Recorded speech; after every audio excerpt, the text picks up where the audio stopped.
ओम शांति। भगवत गीता श्लोक क्लास में आज का श्लोक है अध्याय 6 का 24वां श्लोक।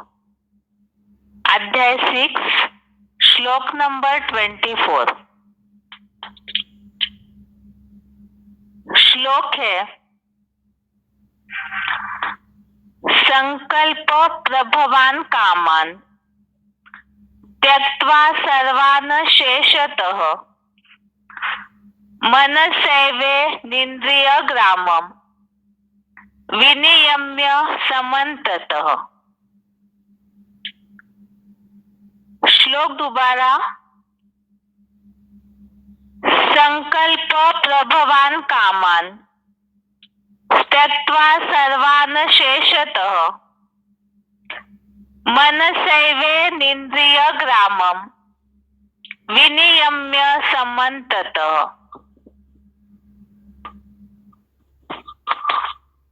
संधि विच्छेद श्लोक का।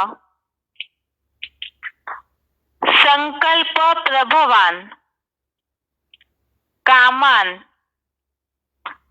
त्यक्त्वा सर्वान् अशेषतः मनसा एव इंद्रियग्रामं विनियम्य समन्ततः। संधि विच्छेद दोबारा। संकल्प प्रभवान कामान त्यक्त्वा सर्वान् अशेषतः मनसा एव इंद्रियग्रामं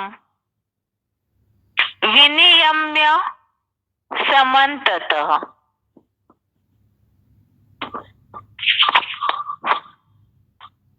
शब्दों के अर्थ है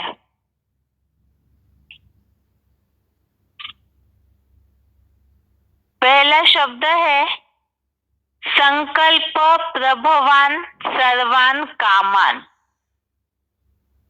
इसमें जुड़े हुए हैं शब्द संकल्प प्रभवान सर्वान कामान।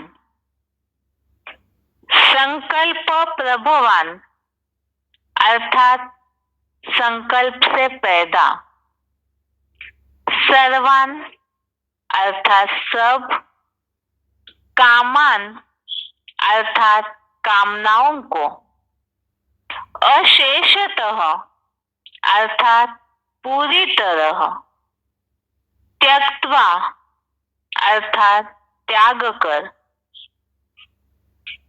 मनसा अर्थात मन से, एव अर्थात ही, इंद्रिय ग्रामम अर्थात इंद्रिय समूह को, समन्ततः अर्थात सब ओर से, विनियम्य अर्थात विशेष रूप से नियमित कर। शब्दों के अर्थ दोबारा। संकल्प प्रभवान सर्वान कामान। इसमें जुड़े हुए शब्द है संकल्प प्रभवान सर्वान कामान। संकल्प प्रभवान अर्थात संकल्प से पैदा, सर्वान अर्थात सब, कामान अर्थात कामनाओं को, अशेषतः अर्थात पूरी तरह, त्यक्त्वा अर्थात त्याग कर,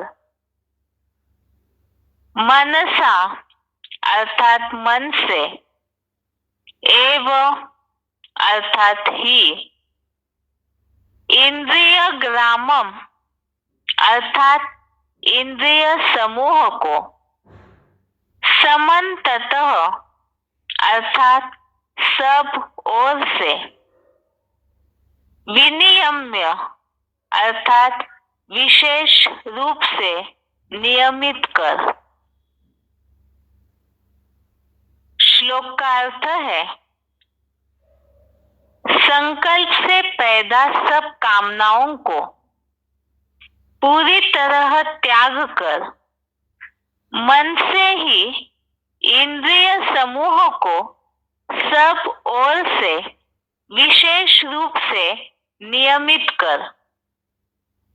श्लोक में क्लैरिफिकेशन वाला अर्थ ज्यादा नहीं है, एक ही शब्द है, निसंकल्प हो। एक बार श्लोक का अर्थ दोबारा पढ़ते हैं। संकल्प से पैदा सब कामनाओं को निसंकल्प हो पूरी तरह त्याग कर मन से ही इंद्रिय समूह को सब ओर से विशेष रूप से नियमित कर।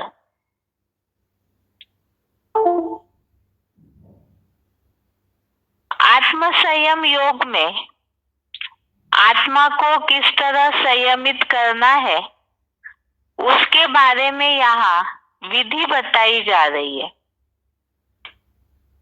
6वें अध्याय में ज्यादातर सब बातें संकल्पों के संबंधित ही आई है और अभी तक के अध्यायों में जो हमने इंद्रियों के संबंध में, पाप कर्मों के संबंध में देखा है, तो उसी से संबंधित आज के श्लोक में बात बताई है कि आत्मा को स्थिर करने, एकाग्र करने के लिए क्या करना है।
नेटवर्क प्रॉब्लम के कारण कनेक्शन कट हुआ था। बात चल रही थी आत्म संयम योग में किस तरह से आत्मा को संयमित करना है उसके बारे में विधि बताई जा रही है।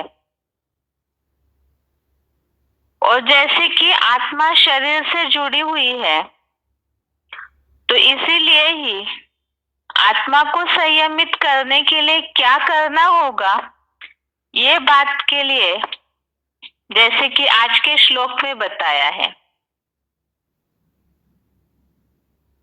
जैसे 23वें श्लोक में 23 नंबर श्लोक में ये बात का उल्लेख हमने कल देखा कि दुखों की प्राप्ति से दूर करने वाले अतीन्द्रिय सुख को सहज राजयोग के नाम से जानना चाहिए, और दुखों से दूर करने वाला है यह सहज राजयोग। इसीलिए उस योग को निश्चय पूर्वक लगाना चाहिए। अब कैसे लगाना चाहिए उसके बारे में विधि बताई गई है आज के श्लोक में। पहली बात तो है, संकल्प से पैदा सब कामनाओं को निसंकल्प हो पूरी तरह त्याग कर। कामनाएं अर्थात इच्छाएं, भगवत गीता में तो विशेषकर काम महाशत्रु बताया है।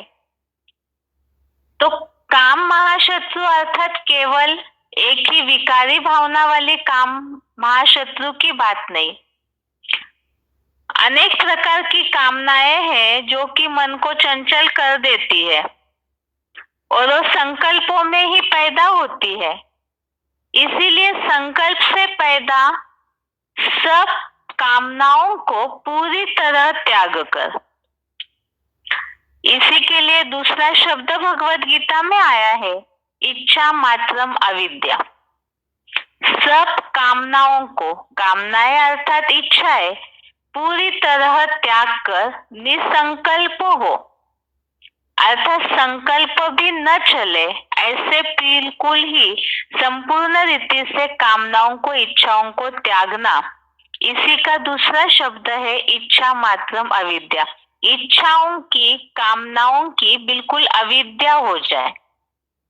और दूसरी बात बताई, मन से ही इंद्रिय समूह को सब ओर से विशेष रूप से नियमित कर।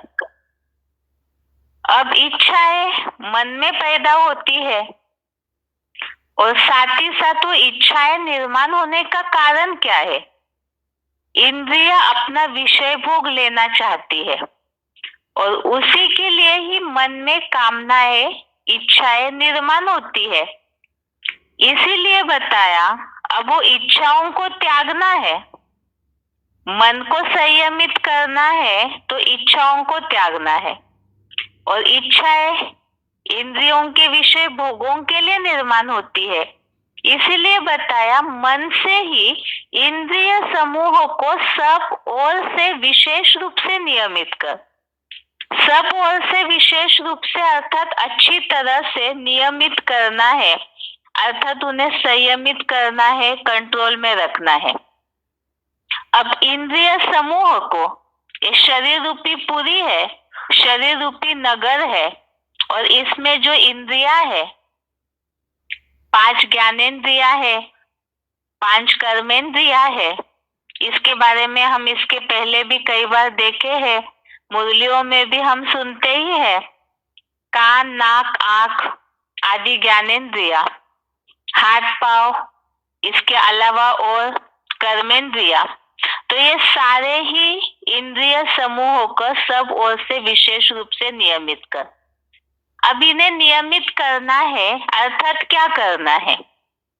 इसके लिए बेसिक कोर्स में हमने आत्मा के पहले लेसन में बहुत अच्छी तरह से इन सब बातों को समझा है, और दूसरे तीसरे अध्याय के श्लोकों में भी इन बातों का उल्लेख आया है। इंद्रियों से ही कर्म किए जाते हैं और उनका विषय भोग भी सेवन किया जाता है। अब वो इंद्रियों को अगर हम कंट्रोल नहीं करते हैं तो मन में हलचल पैदा कर देती है इंद्रियां। इसीलिए इंद्रियों को पहले, ये बाह्य इंद्रिया है, इसलिए इनको संयमित करना है। कैसे करना है और क्यों करना है। आत्मा को स्थिर करने के लिए ये जरूरी है। जैसे कि रेफरेंस श्लोक के द्वारा ही इन सब बातों को हम समझते हैं। दूसरे अध्याय का 55 नंबर श्लोक, अध्याय 2 का श्लोक नंबर 55, इसमें जैसे बात आई है,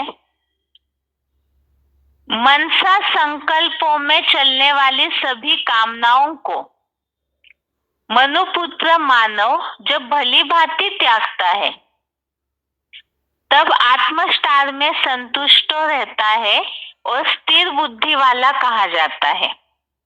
मन के संकल्पों की कामनाओं को पूरी तरह त्यागने के बाद ही स्थिर बुद्धि हो सकते हैं, जिसके लिए सार नीचे दिया है, इच्छा मात्रम अविद्या। जब ऐसे हो जाएंगे तभी ही आत्म ज्योति बिंदु में एकाग्र हो जाएंगे। दूसरी बात है, जब तक इच्छाओं को नहीं त्यागेंगे तब तक स्थिर हो भी नहीं सकते हैं, क्योंकि मन बुद्धि का समुच्चय ही आत्मा है और मन में इच्छाएं निर्माण हो रही है, अनेक प्रकार के संकल्प निर्माण हो रहे। तो आत्म ज्योति बिंदु में जो श्लोक में आज के बात आई है, निसंकल्प हो, तो वो हो ही नहीं सकता। इसीलिए इच्छा मात्रम अविद्या बनना जरूरी है। दूसरी बात, दूसरे अध्याय का 58 नंबर श्लोक, अध्याय 2 का श्लोक नंबर 58, इसमें इस बात का उल्लेख दिया हुआ है कि कछुए के अंगों की तरह इंद्रियों के रूप रस गंध आदि विषय भोग सब ओर से निरंतर संपूर्ण खींच लेता है, तो उसकी बुद्धि आत्मस्थिर हो जाती है। अब जब तक इंद्रियों के विषय भोगों को सब ओर से नियमित रूप से विशेष रूप से खींचते नहीं है, अर्थात जब तक कंट्रोल नहीं करते हैं, तब तक बुद्धि स्थिर नहीं हो सकती। अब इन्हें सब ओर से खींच लेना, इसका मतलब क्या है? जैसे आंख है तो वो सीन सीनरी देखने में उलझती रहती है, कान है तो कहीं भी कुछ पसंद वाली चीज सुनाई दी तो तुरंत कान उस तरफ ही खींचे चले जाएंगे। अब इसमें ये भी बात है, आंखें है तो कुछ देखना नहीं है, नियमित करना है, इसलिए आंखें तो बंद कर सकते हैं, लेकिन कान है, नाक है, जीभ जिसके द्वारा स्वाद लिया जाता है, अब इसे कैसे बंद करेंगे? इसके तो दरवाजे ही नहीं है, तो बंद भी नहीं हो सकता। लेकिन इसका मतलब यह है कि सब ओर से नियमित करना, अर्थात इन्हें कंट्रोल करना। कई बार ये गलतफहमी हो जाती है पुरुषार्थियों को कि हमें हठ योगी नहीं बनना है, इसीलिए सब कुछ करते हुए बुद्धि से उपराम हो जाएंगे, लेकिन ये गलतफहमी है। अभी तो सभी पुरुषार्थी है, तो पुरुषार्थी जीवन में जैसे विद्यार्थियों को, स्टूडेंट्स को कुछ लक्ष्य पाने के लिए उन्हें बहुत पढ़ाई पढ़नी होती है, रात भर जग जग के पढ़ाई पढ़ते हैं स्टूडेंट्स। इसी तरह से सभी पुरुषार्थी है, गॉडली स्टूडेंट है, तो उसके लिए त्याग और तपस्या जरूरी है, अर्थात ही इंद्रियों के लिए कंट्रोलिंग पावर जरूरी है। और वो नियमित करना वो कैसे? तो जिसके लिए हर इंद्रिय के लिए श्रीमत दिया हुआ है, सुबह से शाम तक की दिनचर्या के लिए, हर इंद्रिय के लिए भी मुरलियों में, अव्यक्त वाणियों में जो श्रीमत दिया हुआ है, उस अनुसार ही अपने आप को चलाना, अर्थात ही इंद्रियों को विशेष रूप से नियमित करना है। अर्थात जैसे 58 नंबर श्लोक में बताया, इंद्रियों के विषय भोग निरंतर संपूर्ण रीति सब ओर से खींचना। इसके आगे और भी रेफरेंस श्लोक दिए हैं इस श्लोक को समझने के लिए। दूसरे अध्याय का 60 नंबर श्लोक, अध्याय 2 का श्लोक नंबर 60। इंद्रियों को कंट्रोल करना जरूरी क्यों है, इसके लिए इस श्लोक में बात आई। प्रयत्न करते हुए बुद्धिमान पुरुष की भी अच्छे से मत डालने वाली इंद्रियां मन को बलपूर्वक खींच लेती है। अर्थात कितने भी पुरुषार्थी हो, लेकिन उसके बावजूद भी समय की रील घूमती है, अवस्थाएं ऊपर नीचे होते रहती है, या तो कहीं ना कहीं कोई ना कोई पुरुषार्थी जीवन में अज्ञानता या कमी रह जाती है। तो पुरुषार्थी जीवन में प्रयत्न करते हुए भी जो इंद्रिया है वो पुरुषार्थियों को, बुद्धिमान पुरुष को भी मत डालती है, अर्थात हलचल पैदा कर देती है। और जब हलचल पैदा कर देते हैं तो फिर चंचलता आने लगती है। और इंद्रियों को अगर कंट्रोल न किया जाए तो कितना भी कोशिश करे, पुरुषार्थ करे, तो भी मन भागता रहेगा, क्योंकि मन चंचल है। इसीलिए ही इंद्रियों को कंट्रोल करना जरूरी है, क्योंकि वो मन को बलपूर्वक खींच लेती है। जैसे दूसरे अध्याय का 61 नंबर श्लोक, श्लोक नंबर 61, अध्याय 2, इसमें बताया है कि इंद्रिया जो वश करता है उसकी ही बुद्धि स्थिर हो जाती है। अगर जब तक इंद्रियों को कंट्रोल नहीं किया, वश में नहीं किया है, तब तक बुद्धि भी स्थिर हो नहीं सकती है। जैसे दूसरे अध्याय का 67 नंबर श्लोक, 67 नंबर श्लोक, इसमें ये बात बताई है, चंचल मन दैहिक भोगों में विचरण करती हुई इंद्रियों का अनुसरण करता है। वह वायु द्वारा पानी में नाव की तरह बुद्धि को हर लेता है। अगर इंद्रियों की तरफ भी इंद्रिया जैसे चंचल हो गई, हलचल पैदा कर दी और मन इंद्रियों के वशीभूत होके चलता गया, तो बुद्धि को भी हर लेता है। और बुद्धि को हर लिया, मन ने इंद्रियों का अनुसरण किया, बुद्धि का हरण हो गया, तो उससे सब कुछ ही नष्ट हो जाता है। इसीलिए ही मूल बात है जो आज के श्लोक में है, मन से ही इंद्रिय समूह को सब ओर से विशेष रूप से नियमित कर। वो कैसे करे? मन जहां भी इंद्रियों की चंचलता हुई और मन उसमें विचारों में दौड़ा, तो तुरंत ही उन संकल्पों को कंट्रोल करना है। जो आज के श्लोक में बात आई, संकल्प से पैदा सब कामनाओं को पूरी तरह त्याग कर। जैसे ही मन में इंद्रियों की चंचलता के कारण संकल्प आया, तुरंत उस विचार को वहां ही कंट्रोल करना है, त्याग देना है। जैसे कि मुरलियों में बात आती है, योगाग्नि में स्वाहा करना है। तुरंत आगे के श्लोकों में यही बात आई कि तुरंत ही मैं आत्मा हूँ, इस ओर मन बुद्धि खींची जानी चाहिए, क्योंकि देह भान से ही विकार निर्माण होते हैं, चंचलता निर्माण होती है। तो अपने को इन इच्छाओं को त्यागना, निसंकल्पी होना, तो यही उसका रास्ता है। इसके लिए ही तीसरे अध्याय का 41वां श्लोक, अध्याय 3 का श्लोक नंबर 41 में बात बताई, इसलिए तू पहले चंचल इंद्रियों को नियंत्रित कर, ज्ञान योग के नाशक इस पापी को अवश्य मार दे। यहाँ काम महाशत्रु को मारने की बात चल रही है तीसरे अध्याय में, इसलिए बताया पहले इंद्रियों को नियंत्रित करना है। और वो कैसे नियंत्रित करना है? जैसे टीवी देखने की आदत है, भोजन जीभ जो है अच्छा अच्छा खाने की तरफ दौड़ता है। अब कई बार इसमें भी ये गलतफहमी हो जाती है।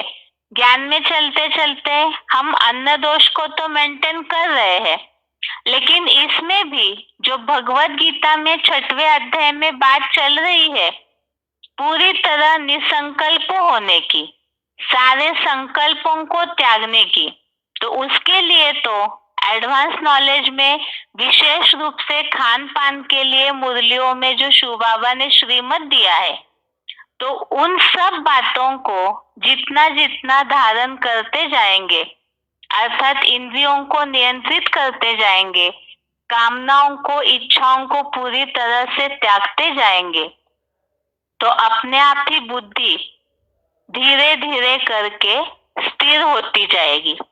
अब पहली स्टेप है ये आत्म संयम की, इच्छा मात्रम अविद्या, और दूसरी बात इंद्रिय समूहों को सब ओर से नियंत्रित करना। इसलिए नियंत्रित करना है, जैसे मुरलिया अव्यक्तवाणियों में एक उदाहरण दिया जाता है।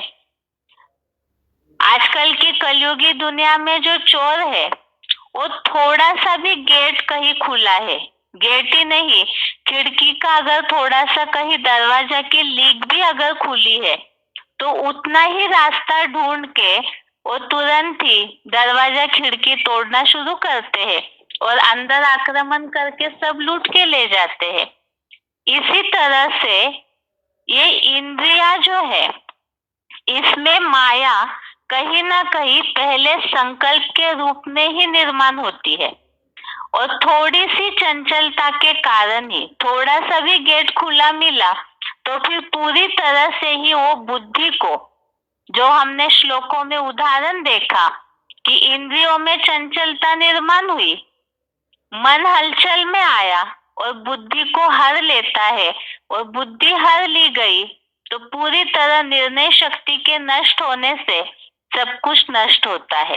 इसीलिए ही कहीं से भी अगर ऐसे चंचलता का, संकल्पों का गेट ही खुला न हो, तो फिर अपने आप ही न आक्रमण होगा माया का, न हलचल निर्माण होगी, और ऐसे धीरे धीरे प्रैक्टिस करते करते बुद्धि, मन आत्मस्थिर होता जाएगा। ये आज के श्लोक का सार है। उच्चारण सुनते हैं, उसके बाद पॉइंट्स।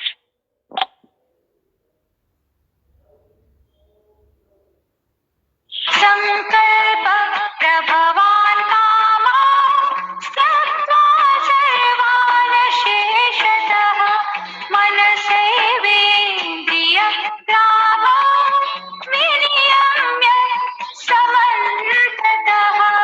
संकल्प से पैदा सब कामनाओं को निसंकल्प हो पूरी तरह त्याग कर मन से ही इंद्रिय समूह को सब ओर से विशेष रूप से नियमित कर।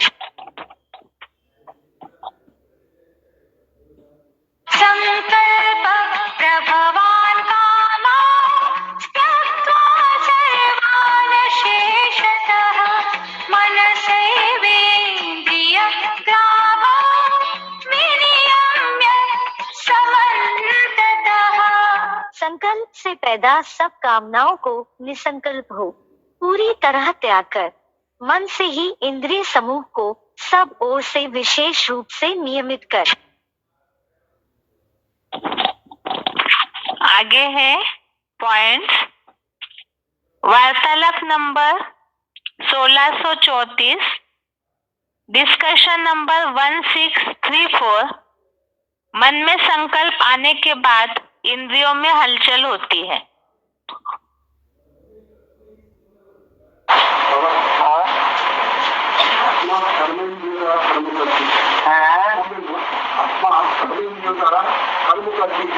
तो आत्मा में मन बुद्धि द्वारा प्रोसेस कैसे होता है और फाइनली कर्म बनते हैं? पहले मन में संकल्प आता है कि पहले कर्मेंद्रियों में हलचल आती है, बस ऐसे ही होता है। चलते रहते हैं, लेकिन उन इंद्रियों से कनेक्टेड, उन इंद्रियों से कनेक्टेड जो संकल्प चलती है, वो पहले मन उत्तेजित होता है, तब इंद्रियां उत्तेजित होती है। और तो मन का क्या पार्ट है, बुद्धि का क्या? मन को कंट्रोल करना। मन ही तो मुखिया है सब इंद्रियों का। बुद्धि का क्या पार्ट है? बुद्धि का पार्ट क्या है? बुद्धि का पार्ट है मन को भी कंट्रोल करना। क्या? इंद्रियाणि पराम्याहो इंद्रियेभ्यः परम मन। इंद्रियों से इंद्रियां पर है, पर मन बड़ी प्रबल है। इंद्रियों से मन प्रबल है। मनसस्तु परा बुद्धि, मन से परे बुद्धि है, प्रबल है बुद्धि, मन से भी ज्यादा। मन माने ब्रह्मा, बुद्धि माने तीसरा मित्र शंकर। यो बुद्धिया परसस्तु स, और जो बुद्धि से भी परे है वो है ऊंच के ऊंच भगवान शिव है। बुद्धिमानों की बुद्धि में उसकी शरण में रहना चाहिए, मैंने उसकी हर बात माननी चाहिए।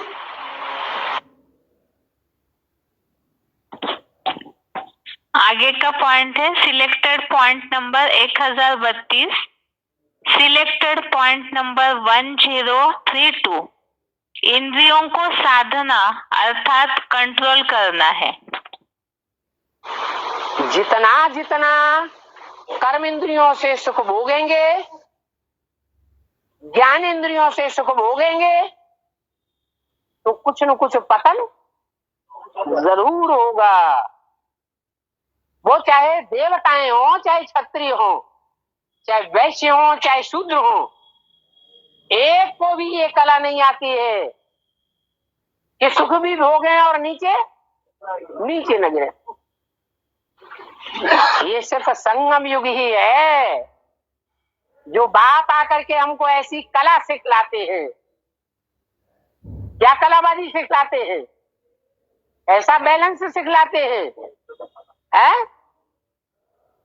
असली साधु बनना सिखाते हैं। क्या? असली साधु बनना सिखाते हैं। साधु वो जो इंद्रियों को साध ले। क्या? साध ले। भूख भी लगी हुई है, थालियां भी सामने पड़ी हुई हैं, भांति भांति के व्यंजन भी सामने हैं, लेकिन भगत सिंह ऐसी स्टेज में आया कि उसने खाना नहीं खाया तो नहीं खाया, उसके साथी भी मरते मरते मर गए, शरीर छोड़ दिया, लेकिन ग्रहण नहीं किया। कार्यं वा साधयामि जीवनम वा पातयामि। शरीर भले छूट जाए, लेकिन जो सोच लिया वो करके छोड़ेंगे। इतना तक इंद्रियों को कंट्रोल किया, उसको कहते हैं साधना। साधा है इंद्रियों को तो उनको कहा जाता है साधु। अगर इंद्रियों को साधा नहीं और लबड़ लबड़ करके खा गए गधे की तरह, जल्दी मची है कहीं दूसरा न कोई आके खा जाए, तो उसको क्या कहेंगे? साधु कहेंगे, सवाधु कहेंगे? सवाधु है, साधु नहीं है। स्वाद लेने वाला है। वो नीचे गिरेगा, आत्मा नीचे गिरेगी या ऊपर उठेगी? नीचे गिरेगी। ऐसे कर्म करना हमको शिव बाबा सिखलाते हैं। अभी के पॉइंट में जैसे बात आई, साधु बनना है अर्थात इंद्रियों का कोई भी प्रकार का स्वाद नहीं लेना है। अगर इंद्रियों का स्वाद लेते हैं तो आत्मा नीचे ही गिरती जाएगी। तो इसलिए आज के श्लोक में बात आई, इंद्रिय समूह को सब ओर से विशेष रूप से नियमित करना है। आगे का सिलेक्टेड पॉइंट है 812 नंबर का। सिलेक्टेड पॉइंट नंबर 812 मन से इंद्रियों को कैसे नियमित करें। उसका समाधान बताया है, खुद को आत्मा समझो। चार जो आंखें हैं है, इनकी टेव है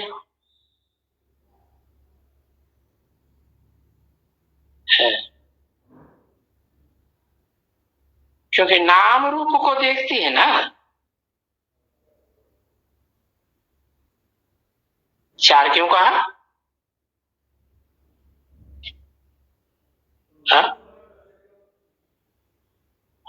ज्ञान की आंख तो तीन ही हुई, दो स्थूल आंख है, एक ज्ञान की आंख, तो चार तीन ही तो हुई। अरे नहीं, जब ये दो आंखें हैं दूसरे की दो आंखों से मिलती है ना तो चार हो। वो गीत बनाई दी है ना, नैनों से नैन हुए चार, आज मेरा दिल आ गया, तो हुई कि नहीं चार? हाँ, तो टेव पड़ी हुई है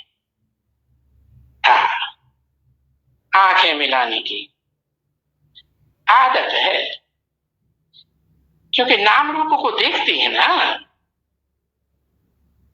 अगर ये ज्ञान आ जावे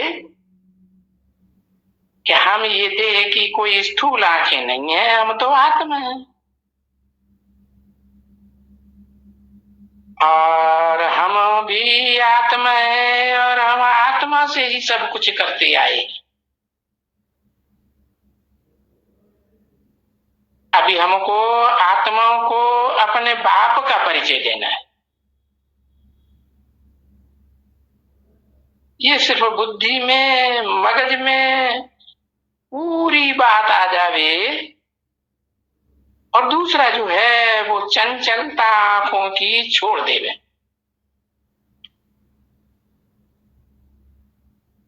तो अच्छी जल्दी से फायदा हो सकता है। बाकी आंखें तो बहुत काम करती हैं।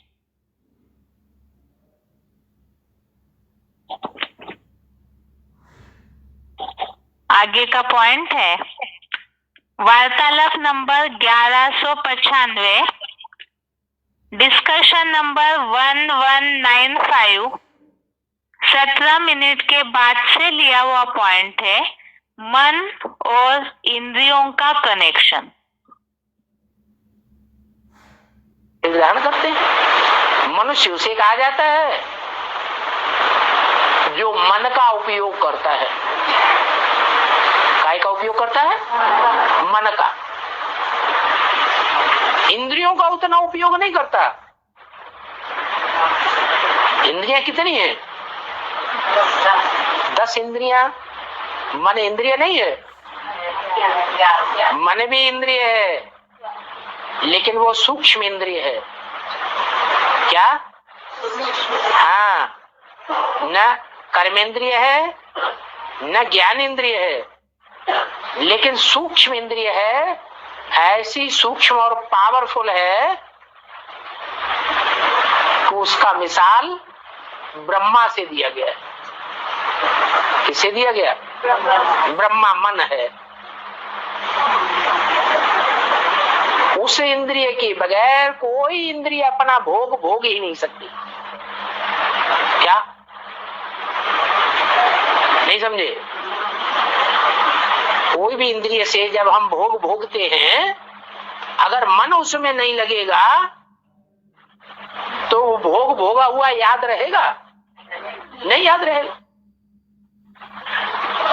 जैसे कोई महबूब अपनी महबूबा की याद में कारखाने में जा रहा है, आंखें खोल के जा रहा है, रास्ते में महबूबा की याद में चला जा रहा है, 20 लोग उसकी आंखों के सामने से गुजर गए।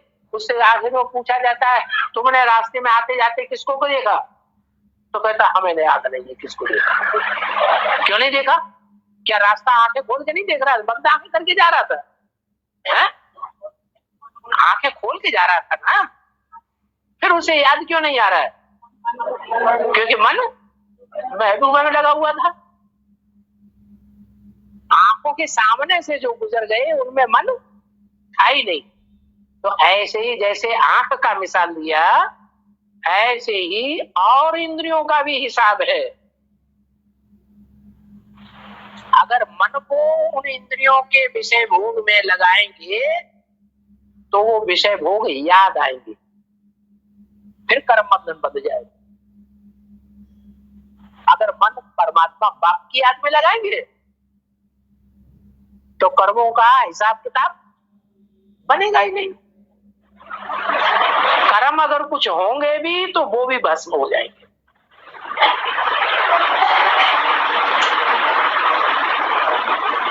इसलिए बोला कि जो मन का उपयोग करता है वो मनुष्य है।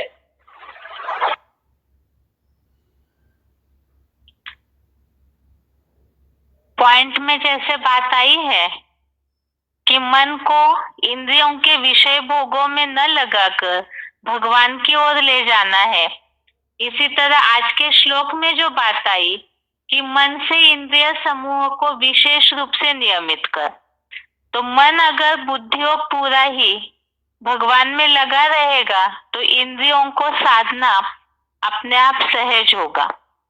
आगे है वार्तालाप का पॉइंट, वार्तालाप नंबर 845, डिस्कशन नंबर 845, 51 मिनट के बाद से लिया हुआ पॉइंट है, इंद्रियों को नियमित क्यों करना है?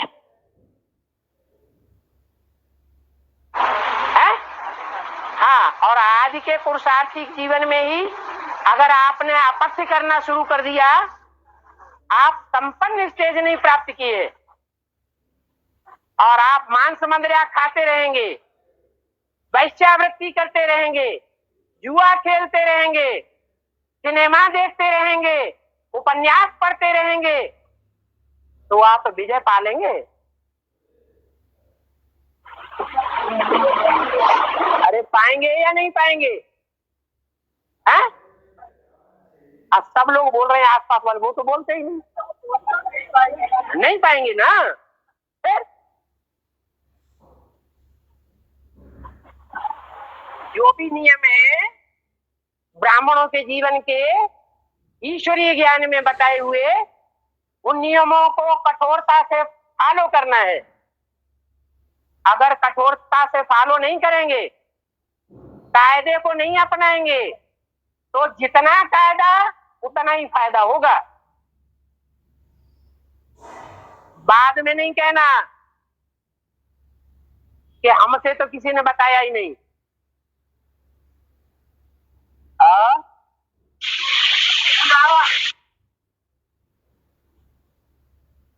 पॉइंट में जैसे बात आई है, अगर टीवी देखते रहेंगे और भी खान पान भी शुद्ध नहीं रखेंगे तो जिस तरह से फायदा होना चाहिए वो फायदा होगा नहीं, क्योंकि अभी आदिकाल के पुरुषार्थी है, संपन्न पुरुषार्थी तो है ही नहीं। तो ऐसे नहीं हो सकता कि ये सारे काम करते रहे, जैसे टीवी देखना और शराब आदि पीते रहना, ये सब इंद्रियों की चंचलता हुई और इन पे अगर कंट्रोल नहीं किया तो जो प्राप्ति का अनुभव होना है वो नहीं हो सकता। आगे है अव्यक्तवाणी का पॉइंट। अव्यक्तवाणी तारीख 30 नवंबर 2005, अव्यक्तवाणी डेट 30 नवंबर 2005। पॉइंट है, 1 सेकंड का ऑर्डर हो, अशरीरी बन जाओ। बन जाएंगे ना कि युद्ध करनी पड़ेगी। यह अभ्यास बहुत काल का ही अंत में सहयोगी बनेगा। अगर बहुत काल का अभ्यास नहीं होगा तो उस समय अशरीरी बनना मेहनत करनी पड़ेगी।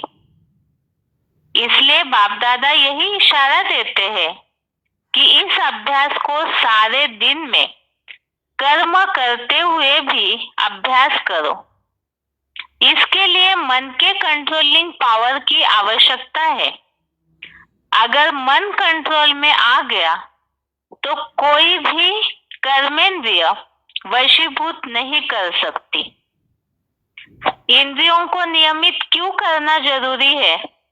क्योंकि लंबे समय का जो अभ्यास है जो बताया बहुत काल का अभ्यास ही अंत काल में सहयोगी बनेगा। अगर अभी से ही इंद्रियों को नियमित करने की प्रैक्टिस नहीं की, मन को कंट्रोल करने की प्रैक्टिस नहीं की, तो अंत में मुश्किल हो जाएगा, मेहनत करनी पड़ेगी। इसीलिए बताया अगर मन कंट्रोल में आता है तो कोई भी कर्मेंद्रिय वशीभूत नहीं कर सकती। जो आज के श्लोक में बात आई, मन से ही इंद्रिय समूह को सब ओर से विशेष रूप से नियमित करना। पॉइंट दोबारा, अव्यक्तवाणी तारीख 30 नवंबर 2005। 1 सेकंड का ऑर्डर हो, अशरीरी बन जाओ। बन जाएंगे ना। अशरीरी बनना अर्थात देहभान रहित, बिल्कुल आत्म ज्योति बिंदु की स्टेज। 1 सेकंड का ऑर्डर हो, अशरीरी बन जाओ। बन जाएंगे ना कि युद्ध करनी पड़ेगी। यह बहुत काल का ही, यह अभ्यास बहुत काल का ही अंत में सहयोगी बनेगा। अगर बहुत काल का अभ्यास नहीं होगा तो उस समय अशरीरी बनना, मेहनत करनी पड़ेगी। इसलिए बाप दादा यही इशारा देते हैं कि इस अभ्यास को सारे दिन में कर्म करते हुए भी अभ्यास करो। इसके लिए मन के कंट्रोलिंग पावर की आवश्यकता है। अगर मन कंट्रोल में आ गया तो कोई भी कर्मेंद्रिय वशीभूत नहीं कर सकती। दूसरा पॉइंट है अव्यक्तवाणी तारीख 5 दिसंबर 1974, अव्यक्तवाणी डेट 5 दिसंबर 1974। पॉइंट है व्यक्त भाव में आना। वह कोई भी व्यक्त व वस्तु में भावना रहना कि यह प्रिय है, वह अच्छी है। यह व्यक्त वस्तु और व्यक्ति में भावना रहना अर्थात कामना का रूप हो जाता है। जब तक कामना है तब तक माया से संपूर्ण रीति सामना नहीं कर सकते। जब तक सामना नहीं कर सकते तब तक समान नहीं बन सकते, अर्थात वायदा नहीं निभा सकते। यह बात आई है व्यक्ति वस्तु में भावना रहना अर्थात कामना। आज के श्लोक में बात आई कामनाओं को पूरी तरह त्यागने की। जैसे पॉइंट में बात आई जब तक सारी कामनाओं को त्यागते नहीं है तब तक माया का सामना भी नहीं कर सकते हैं, और जब तक सामना नहीं कर सकते तो समान नहीं बन सकते, अर्थात शिव बाप जैसे ज्योति बिंदु है, सदैव के लिए मुक्त अवस्था, शांत स्वरूप, सुख स्वरूप है। तो वैसे बनने के लिए बताया सारी कामनाओं को छोड़ना जरूरी है।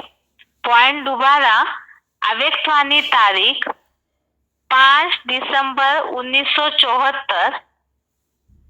व्यक्त भाव में आना।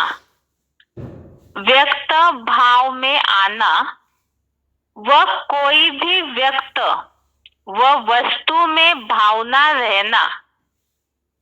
व्यक्ति या वस्तु में भावना रहना कि यह प्रिय है, वह अच्छी है। यह व्यक्त वस्तु और व्यक्ति में भावना रहना अर्थात कामना का रूप हो जाता है। जब तक कामना है तब तक माया से संपूर्ण रीति सामना नहीं कर सकते। जब तक सामना नहीं कर सकते तब तक समान नहीं बन सकते, अर्थात वायदा नहीं निभा सकते। तो ये आज के श्लोक का संबंधित पॉइंट्स थे, और श्लोक का सार यही है, एक तो कामनाओं का संपूर्ण रीति त्याग निसंकल्प होकर के करना है, अर्थात इच्छा मात्रम अविद्या। और दूसरी बात, इंद्रियों को सब ओर से विशेष रूप से नियमित करना मन से, अर्थात श्रीमत अनुसार सारे कर्म हो। तो ये दोनों बातों को धारण करने से बुद्धि दृढ़ता पूर्वक आत्मस्थिर हो सकती है। ये श्लोक का सार है। इसके साथ ही आज के लिए गीता क्लास यहाँ पूरा होता है। ओम शांति।